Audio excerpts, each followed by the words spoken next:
Co też wasze i moje oczy widzą poza palącym słońcem?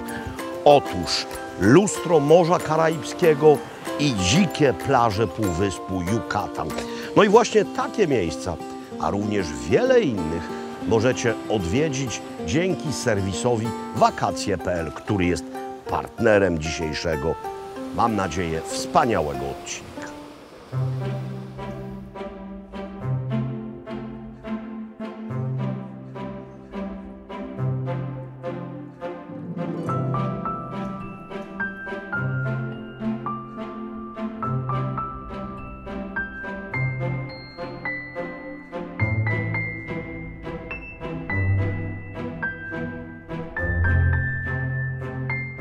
Moi drodzy, półwysep Yucatan, czyli Meksyk, no i Morze Karaibskie. Miejscowość, która nazywa się Tulum i tak naprawdę, no, wiele osób również w naszym kraju tę nazwę słyszały, ponieważ Tulum to jest dzisiaj niezwykle znany kurort. Co jest jego magnesem? No, nadmorskie położenie i plaże. Ale zaczniemy od faktu stwierdzenia, że nadmorskie położenie, które dzisiaj przyciąga turystów, kiedyś przyciągało ludzi również, ale wcale nie z powodów plażowo-wywczasowych. Wspaniałe położenie tego miejsca doceniono już w czasach prekolumbijskich. Majowie założyli tutaj miasto, które było zarazem portem. Założyli je dość późno, bo w XIII wieku. Jest to najmłodsze na Yucatanie majańskie miasto.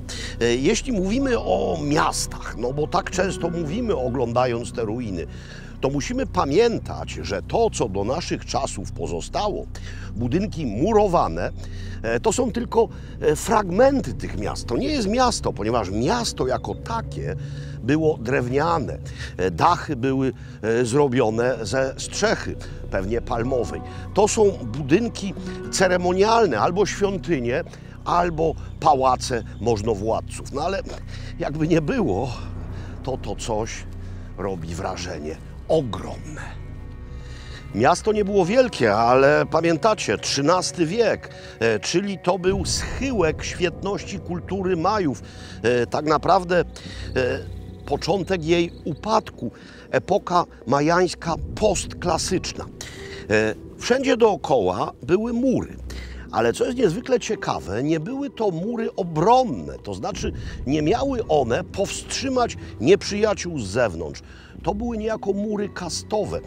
Otóż wyższe kasty, wyższe warstwy, jakbyśmy dzisiaj powiedzieli, odgradzały się w ten sposób od pospólstwa.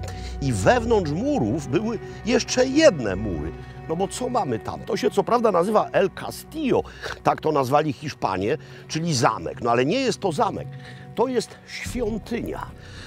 No i tutaj również mamy mury, czyli mury, które odgradzają możnowładców od plebsu i mury, które odgradzają kapłanów od wszystkich, a mury runą. Stąd widać idealnie prawdziwy powód lokacji miasta. To był po prostu port. Majowie byli żeglarzami i wiemy to z przekazów historycznych. No, nie wiemy, czy dopływali tam jest Kuba, tam na Dominikanę, czy też tam jest Jamajka. Wiemy z pewnością, że raczej trzymali się dość blisko linii brzegowej i wiemy, że na pewno pływali do dzisiejszego Hondurasu, bo stamtąd przywozili obsydian, czyli morze, nie mieli żelaza, obsydianem cieli. Ale abstrahując od wszystkiego, to widokowo mieli oni niekiepsko.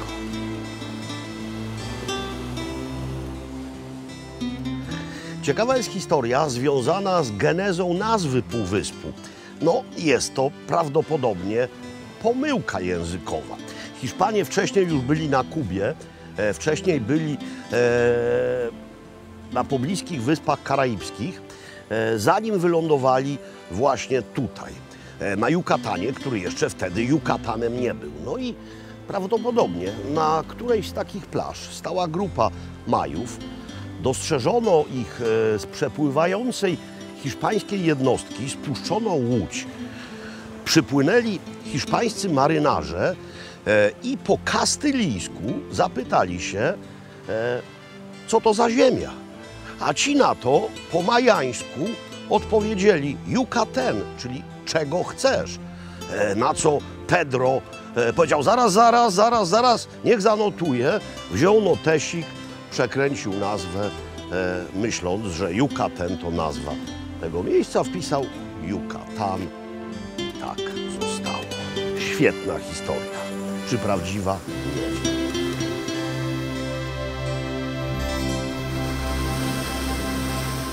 Jeszcze kilka lat temu ta cudowna plaża była dostępna dla tych, którzy kupili bilet, by zwiedzać ruiny Tulum.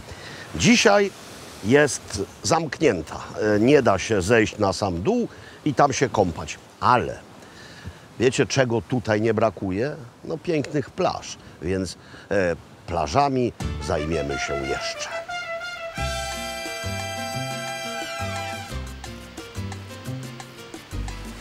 Jeśli pytacie się Państwo, jaki jest bezpośredni powód, dla którego ludzie przyjeżdżają do Tulum i w dodatku przyjeżdżają niezwykle licznie i w dodatku przyjeżdżają tu z całego świata, no to nie są to ruiny majańskie. Ruiny majańskie oglądają niejako przy okazji, a nade wszystko łakną właśnie tego, czyli ciepła morza, słońca i przecudnych plaż. Do lat 70. ubiegłego wieku tutaj w zasadzie nie było żadnej turystyki. Były tutaj małe, indyjskie, majańskie, rybackie wioski. Najsłynniejszy kurort meksykański z tamtych czasów to Acapulco. Wiadomo, Frank Sinatra, Elvis Presley, Liz Taylor i tak dalej. No i żeby swoją ofertę nadmorską rozszerzyć, w latach 70. usiedli na zlecenie rządu planiści i postanowili, robimy turystykę na tym wspaniałym wybrzeżu, od Tulum do Cancún. I tak właśnie powstała Riviera Maya. Znaczy, to nie powstało dzięki planistom, bo to tutaj cały czas było.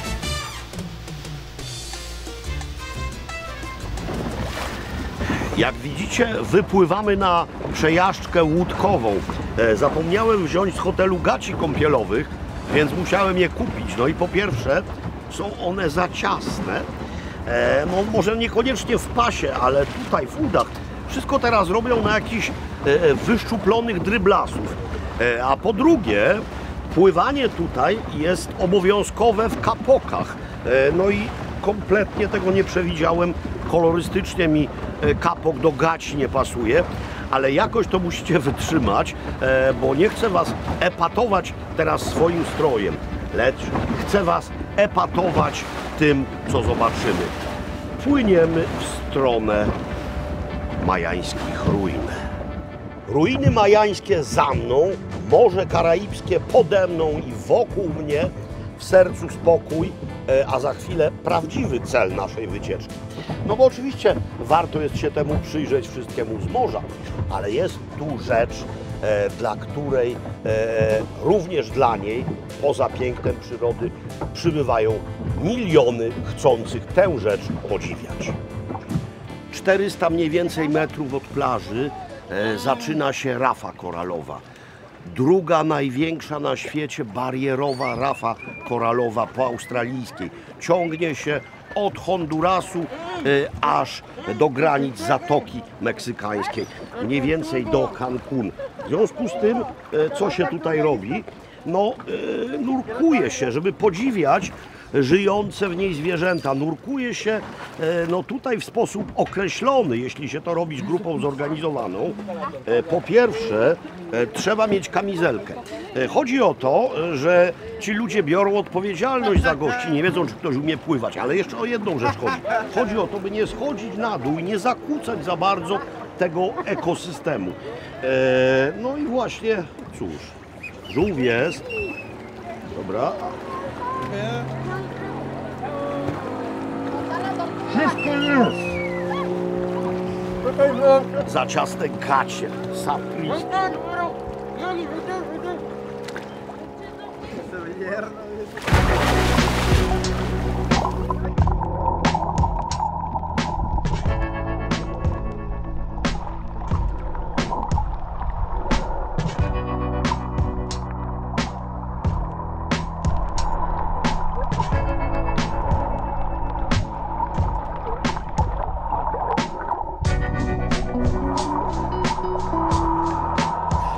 To będzie cytata.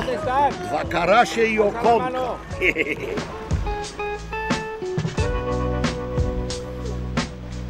Tulum jest miejscem znanym na całym świecie. No, to jest jeden z kurortów, który naprawdę zrobił ogólnoświatową sławę. Porównałbym go do Cannes na Lazurowym Wybrzeżu. I też podobni ludzie tutaj przyjeżdżają. No, tak zwani lubiani, znani, cenieni, ale to nie jest oferta tylko dla milionerów. No ja takowym nie jestem, ale zobaczcie, w jakim miejscu siedzę, jaki widok wokół mnie. No i forma tych najprostszych rzeczy, czyli mamy guacamole, ale nie taką kubkę tego, tylko uformowane, pieczona papryczka chili, pomidory, tortille w formie czegoś, co u nas nazywa się nachos, wysuszone, pocięte, usmażone z sosami, nie ze słoika, zrobiony przed chwilą, gdyż jest ciepły. Słuchajcie, naprawdę byłem w Cannes, ale nie wiem, czy tutaj nie podoba mi się bardziej. Widzieliśmy już Tulum majańskie, widzieliśmy tulumskie plaże, to właśnie obok nich mieszczą się najlepsze hotele. No ale przecież każdy kurort, nawet najsłynniejszy, musi mieć też miejsce do mieszkania, nie tylko dla wczasowiczów, no bo przecież gdzieś żyć muszą ludzie, którzy choćby te hotele obsługują. No i to jest właśnie centrum miasteczka Tulum. Główna jego ulica. No jak ono wygląda? No ulice jak to w Stanach przecinają się pod kątem prostym. No i cóż, do morza stąd bardzo niedaleko, ale również to miejsce ma sporo atrakcji. Może nie tyle widokowych, ale już jedzeniowych i napitkowych tak.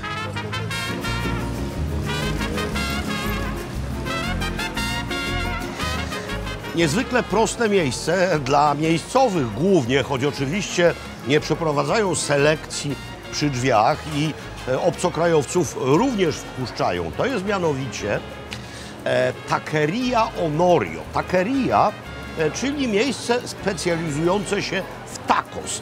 Tak naprawdę jest parę mięs i jedna propozycja wegetariańska w karcie i do tego zamawia się dwa dodatki. Albo tortille, czyli tortilla plus farsz, to taco, albo też torta. Torta to jest rodzaj miejscowej kanapki. No i to jest wieprzowina. Wieprzowina, która była przed upieczeniem marynowana w miejscowej kwaśnej pomarańczy.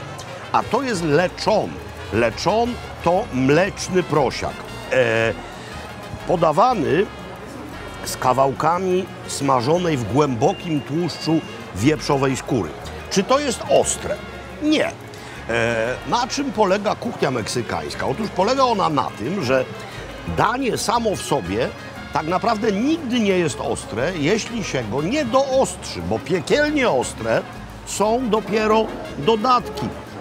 Pico de gallo, tutaj mamy zieloność papryczki habanero, no i różne inne sosy, ten również piekielnie paprykowy, ten pewnie też. No i trzeba to rozpoznać bojem. Na temat tacos będę się jeszcze rozwijał w innych odcinkach, bo szczęśliwie trochę czasu na Yucatanie mamy dla siebie. Więc na razie taka maleńka wprawka tylko. Maleńka wprawka. Dobra, to zjem za chwilę, albo teraz, albo właśnie teraz. Letnie, pyszne. To można nawet kupić usmażone w takiej postaci jak chipsy. No i pojadę z czymś, co wygląda mi najgroźniej.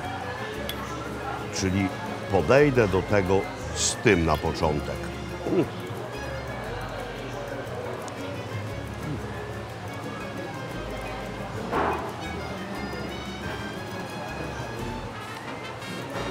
Ostre, kwaśne, ale nie zagłusza to cudownej delikatności mięsa. No, jeśli już wieść wieprzowinę, no to właśnie leczona zresztą, i o tym też jeszcze będę mówił.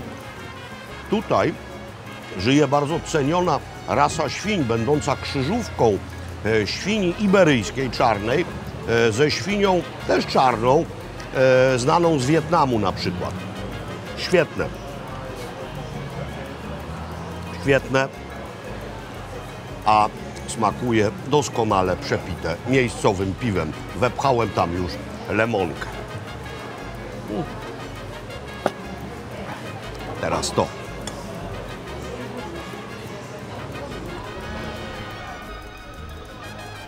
Moi drodzy, to miejsce nazywa się Mama Zuli. Jest to restauracja, ale również mezcaleria. Więc jesteśmy tutaj w niezwykle ważnej sprawie. W sprawie mezcalu. Alkoholu, który pochodzi z Meksyku i może być naprawdę wybitny. Może to być jedna z najpyszniejszych rzeczy alkoholowych na ziemi. To jest miejsce, które szczyci się ogromną kolekcją mezcali, ale jest z nami ktoś, kto jest mezcalierem, bo jest sommelier i mezcalier, czyli człowiek, który mezcalem się zajmuje, mianowicie Lautaro. Senior, what's a very short difference between tequila and mezcal? Well, that is a question that everybody needs to know, that the main difference between tequila and mezcal is that the tequila got his own origin denomination, like champagne or different type of sparkling wines. In this case, tequila can be only made in 5 states of Mexico and with one agave species, which is the Tequilana Weber or blue agave. In the case of mezcal, the denomination, it's right now on 9 states certified, but there's 3 more fighting for get their own rights for this. We can use more than 26 different species for produce mezcal, and can be only produced in Mexico. Of course, of course. Zatem już rozumiecie, bo bardzo często mezcal i tequila są mylone. To jest naprawdę imponująca karta, imponujący zbiór.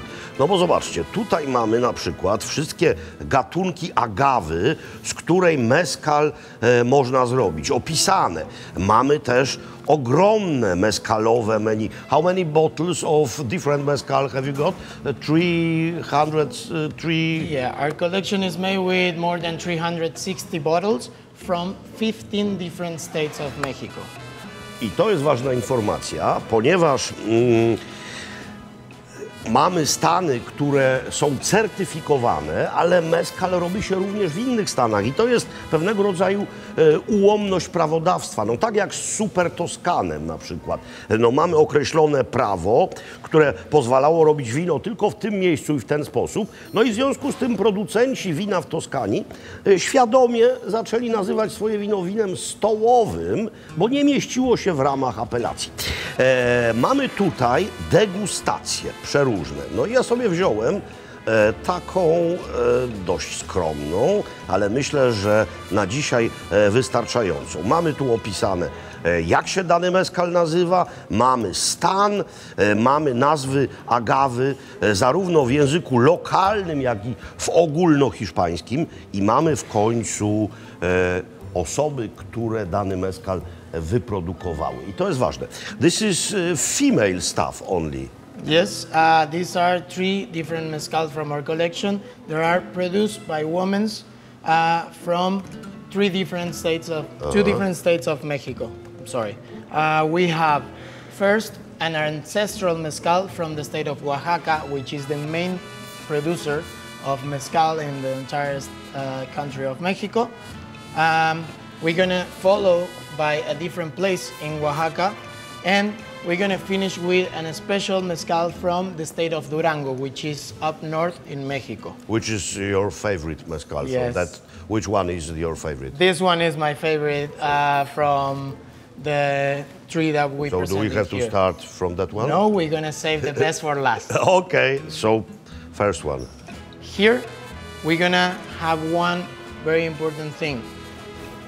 First, we're gonna, smell the mezcal, get the aromas, the perfume. After that, we're gonna have a tiny sip, similar to a wine tasting. You move it all over your palate and then drink it. There's no need to do that oxygen because you're losing the alcohol in there. Explosion. Smoky notes, Okay? but also fruity notes. Yes. This is made with an agave called agave americana, a subspecies of this specific agave that takes shorter time than a regular americana. We got 6 years for an agave that, after being aged in glass, explodes with these fruity notes that you are perceiving. Jeśli to jest najsłabsze z tych 3 według Pana, no to ja bym chciał takie słabiutkie rzeczy już do końca dni swoich pić. To jest cudowny napój, on ma 50%, ale alkohol w ogóle nie dominuje. Nie ma tego nieprzyjemnego uderzenia. Są właśnie takie lekkie, jakby torfowe nuty, bo przecież agawę się opala. Wiecie co? The next one, please. Tu akurat agawy rosnące w warunkach pustynnych, zatem wielka mineralność, paprykowe nuty. Ale spójrzcie na wszystkie 3. Wszystkie są przezroczyste, robione bez beczek. Jaka stąd konkluzja? Beczka nie jest przyjacielem dobrego alkoholu. Beczka to koniak, beczka to armagnac, ale grappa czy też mezcal, jeśli są dobre, beczki wcale nie potrzebują.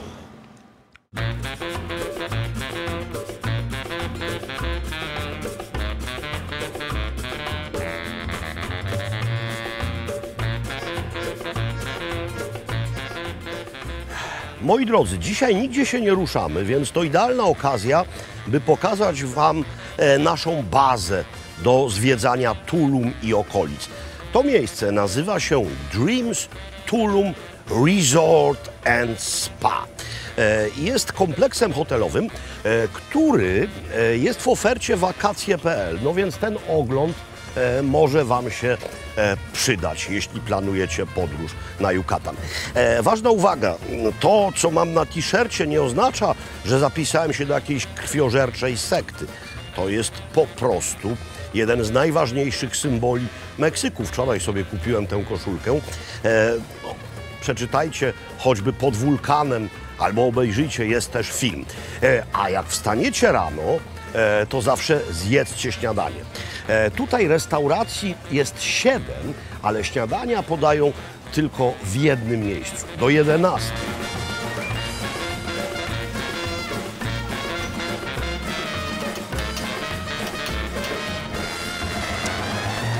Sala śniadaniowa dość pokaźna i taki sam wybór porannych rzeczy do jedzenia. Oczywiście jest ogromny bufet z tym wszystkim, co znamy z Europy i co znamy ze Stanów, no ale przecież nie przyjechałem na Yucatan, nie przyjechałem do Meksyku, by sobie wziąć jajecznicę, omlet albo też bułkę z szynką i z serem. Jest również oferta rzeczy miejscowych. No i to jest dla mnie w trakcie każdego wyjazdu, już od samego rana najważniejsze. Wziąłem skromnie, nie tylko dlatego, że jestem człowiekiem skromnym, ale również dlatego, że rano nie lubię się nażerać specjalnie. No więc tak, to są chilaquiles, czyli tortille, które były pocięte, usmażone, tortilla fritada, a następnie podane z sosem, którego bazą jest chipotle, cebula, kolendra oraz miejscowy ser. Dość intensywny, nieco do fety podobny. I sam sobie skomponowałem dwa tacos, no bo jest osobne stoisko, gdzie po prostu na bieżąco pieką tortille i są do tacos dodatki. To jest bardzo ciekawe, mianowicie to jest kaktus, czyli opuncja, paski opuncji duszone w pomidorowym sosie. On wcale nie jest ostry, ale to tutaj to nie jest guacamole. To jest sos na bazie jalapeno. O tak, oh yes. No jeszcze więcej sosu mam tutaj i to jest gotowany kurczak, gotowany z przyprawami, a następnie porwany w takie charakterystyczne dla meksykańskiej kuchni paski. Dołożyłem do tego nie tylko sos z jalapeno, również cebulę, która była razem z kolendrą marynowana w sosie z limonki. Café de olla, czyli meksykańska kawa, podawana w takich glinianych dzbankach, ale co ważne, w takich samych, tylko znacznie większych garnkach, gotowana razem z dodatkami. Ona wygląda jak kawa amerykańska. Wizualnie, jak się na nią spojrzy, to jest taka półprzezroczysta, ale jest naprawdę mocna. No i najpiękniejsze, co może być, czyli miejscowe owoce, papaja, melon, tutejsze pomarańcze. Dobra, coś więcej. No więc te tortille twarde i chrupiące, nieco miękną pod wpływem sosu.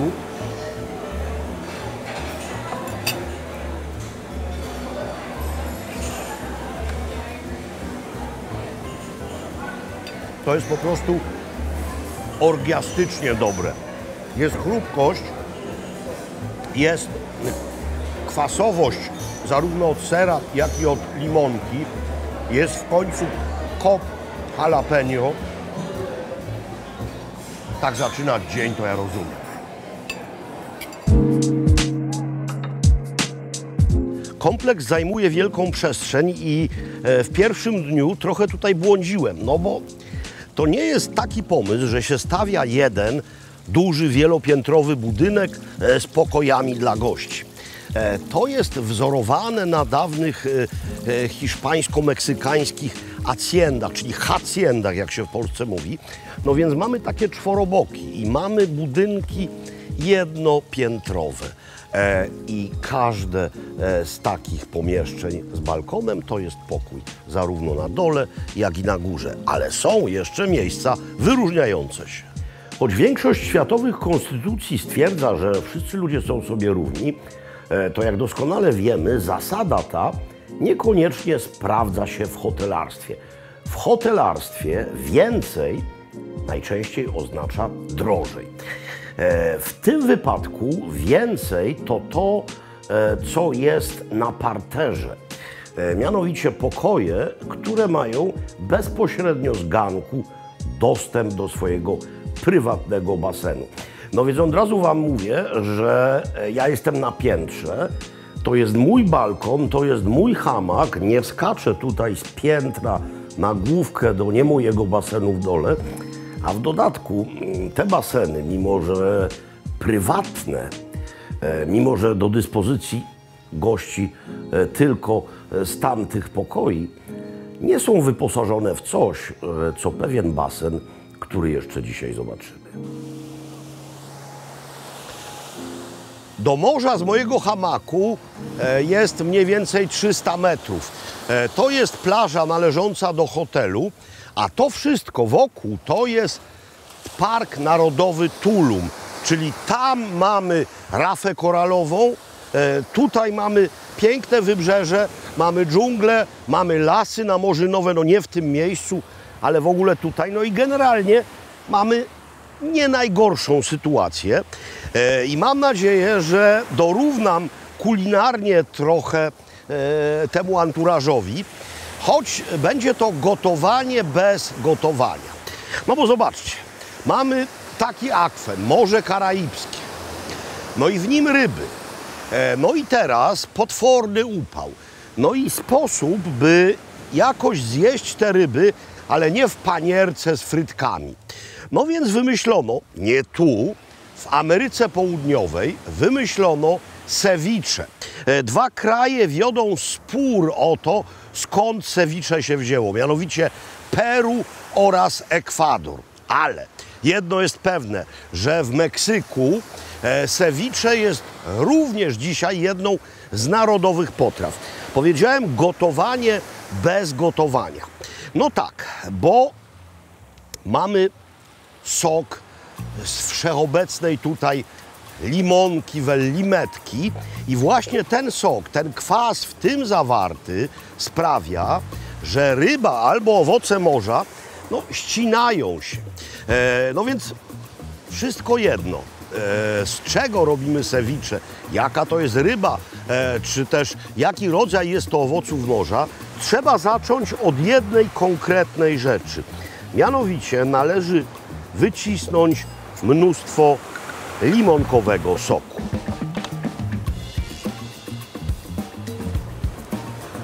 Z jakiej ryby robi się ceviche? No, z filetu rybnego.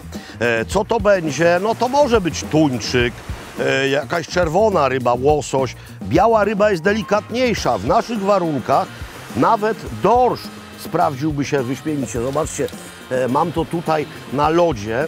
No naprawdę temperatura jest delikatnie mówiąc wysoka. Jakie filety mam? To jest morlesz. Morlesz, przygotowałem się do tego i wiem, bo ichtiologów się naprawdę niezwykle boję, gdyż oni wiedzą świetnie, nawet po wyglądzie filetu, co to za ryba, ja coś źle powiem, bo to od razu co ty chłopie gadasz? No więc morlesz. Ona była przepłukana, teraz ją suszę. No i co jest ważne przy ceviche? Oczywiście kawałki mogą być takie jak chcemy, ale im będą mniejsze kosteczki albo i paski, tym szybciej zetnie się białko w soku z lemonki. Więc zależy, ile mamy czasu. Ten filet no nie jest specjalnie gruby, no ale zobaczcie, zrobimy to tak. Zrobimy po prostu takie kosteczki. I te kosteczki teraz trafią tutaj. Zaraz zobaczycie, jak kolor ryby niemal momentalnie się zmieni. Ona zbieleje. I zresztą tak się sprawdza, czy całość już jest gotowa. To oczywiście byłoby dobrze po wkrojeniu tutaj całości wsadzić na pół godziny, godzinę w chłodne miejsce. No ale najbliższe chłodne miejsce jest w hotelu, lodówka. No więc zaraz to wsadzę w cień. Ważna uwaga, jeśli robicie ceviche krewetkowe, to krewetki muszą w tym leżeć znacznie dłużej. Zresztą potem Wam pokażę, jak to się sprawdza, czy już jest gotowe. Odrzuciłem te najcieńsze fragmenty. No i teraz trzeba to wszystko wykąpać. Po chwili to przepięknie zbieleje. Czy teraz coś się jeszcze dodaje do środka? No tak, jest jeszcze jedna rzecz, która dobrze jak sobie poleży w tym soku z limonki. Mianowicie ostra papryczka. Mam tutaj dwa rodzaje. To jest mianowicie habanero, to jest jalapeno. I habanero będzie lepsze, ponieważ habanero jest cieńsze, jest miększe i poza pikantnością ma taki smak cytrusowy właśnie. Deska ta sama, no bo to i tak będzie tutaj leżało razem. Bardzo ostra papryka, pozbawię ją pestek. Co robią miejscowi, jak nie chcą, by potem ostrość, która zostanie na dłoniach, trafiła w ich części intymne albo do oka, smarują sobie dłonie olejem. Wówczas nie wsiąka ostrość w dłoni, ale nie mam oleju. Postaram się to wypłukać w morzu. Więc habanero na pół, wycinamy gniazdo nasienne, wywalamy zgrubienia i pestki i kroimy to w kosteczkę. Jeśli wolicie paski, to ja się nie upieram, ale wszystko będzie pokrojone w kosteczkę, więc habanero również. Habanero do środka. Gdybyśmy to robili w Ekwadorze albo też w Peru, to byłaby to ostra papryczka o nazwie ají. Tutaj inna. No ale teraz już wyraźnie widać. Zobaczcie, ryba zbielała. Mieszamy, odstawiamy ją. No zapomniałem, że jednak jest tutaj jedno chłodne miejsce, a w każdym razie chłodniejsze, mianowicie ten lód tutaj. I cień. Wstawiamy, czekamy 15-20 minut, sprzątamy, działamy dalej. Ryba wygląda na ugotowaną. Po czym się to poznaje? Po tym, że jest biała wszędzie. Oczywiście te kawałki ciemniejsze tutaj, one były ciemniejsze zawsze. Chodzi o to, by w przekroju, w miejscach nacięcia miała ona identyczny kolor jak tutaj. Zapomniałem jej posolić, no ale można to zrobić też teraz. Można i na początku. Morska sól i składniki, które są dodatkami do ceviche. One są trochę umowne i trochę zależą od inwencji kucharza. W niektórych miejscach dodaje się do ceviche oliwy. Tutaj na Yucatanie rzadko. No na przykład w Ekwadorze bardzo często wędruje tutaj również popcorn, kukurydza, ziarna smażone, ale zrobię to w takiej wersji, że tak powiem, bazowej. Czyli trzeba teraz drobno w kosteczkę pokroić czerwoną cebulę, pomidory, te pomidory. Wziąłem też zielone, żeby Wam je pokazać, ale one nie są do jedzenia na surowo. Je się smaży albo przygotowuje się z nich doskonały sos razem z zieloną papryczką jalapeno. Ogórek zielony, no i cilantro, czyli kolendra. Wiem, powiedziałem na początku o tej papryczce habanero. No powiedziałem to po polsku, no bo po hiszpańsku trzeba powiedzieć habanero, tak jak hacienda, a nie hacienda, no ale mówię do Was po polsku, więc ja to wiem. Chodzi mi o to, byście potem nie pisali. Niektórzy. Działamy, czyli kosteczka i mieszanie i no zresztą sami zobaczycie. Na koniec kolendra, dużo kolendry. Ja wiem, że są tacy, którzy jej nie lubią, ale to jest tylko kwestia przyzwyczajenia.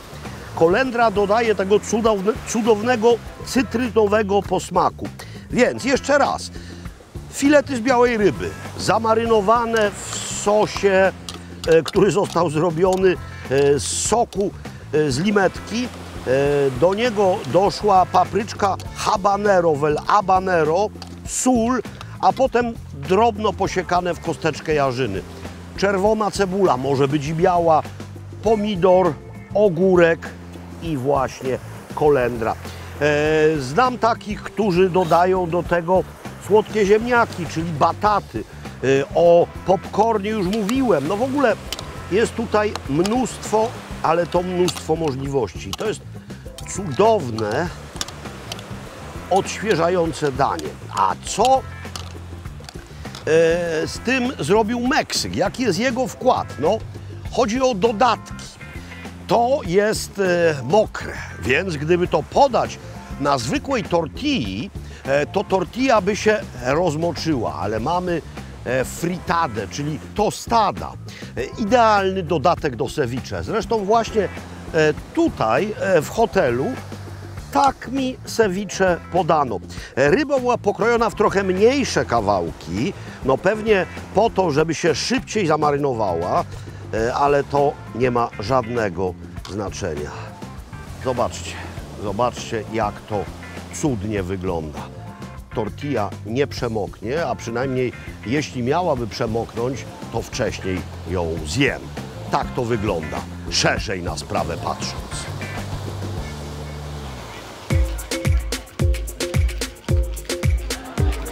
To jest właśnie ten mym skromnym zdaniem lepszy basen, gdyż jest to basen wyposażony w bar, albo też bar wyposażony w basen. To miejsce to jest system all inclusive, ale nie dają tutaj żadnych opasek. Mówi się numer pokoju w restauracjach, a w barach po prostu mówi się, czego się chce napić. No i co jest ważne? Ważny jest wybór. To jest wybór najlepszych alkoholi z całego świata. No ale ponieważ nie jesteśmy w Egipcie, ja oczywiście nic nie mam przeciwko Egiptowi, ale egipskie alkohole no, nie są moimi ulubionymi, natomiast meksykańskie tak. No więc poprosiłem o dwie rzeczy. Margarita, czyli koktajl na bazie tequili. To amerykański wynalazek, ale jest też meksykańska odpowiedź na to. Mezcalita, czyli koktajle robione na bazie mezcalu. I właśnie pan trudzi się, by zrobić dwa. Mianowicie będzie to mezcalita na bazie pini, czyli ananasa, oraz mezcalita mandarynkowa. Tutaj naczynia są plastikowe. Dlaczego? No dlatego, żeby ktoś czegoś nie stłukł, żeby szkło nie wpadło do środka, żeby sobie tego nie wbić w nogę. Oczywiście w restauracjach nie. To jest mądre i to jest piękne. Wolno ciecze, ale dobroć uwalnia się powoli. Mezcalita de piña, ¿sí? De piña. Esto chili. Nie wiem, co pan powiedział, ale zaraz to organoleptycznie sprawdzę.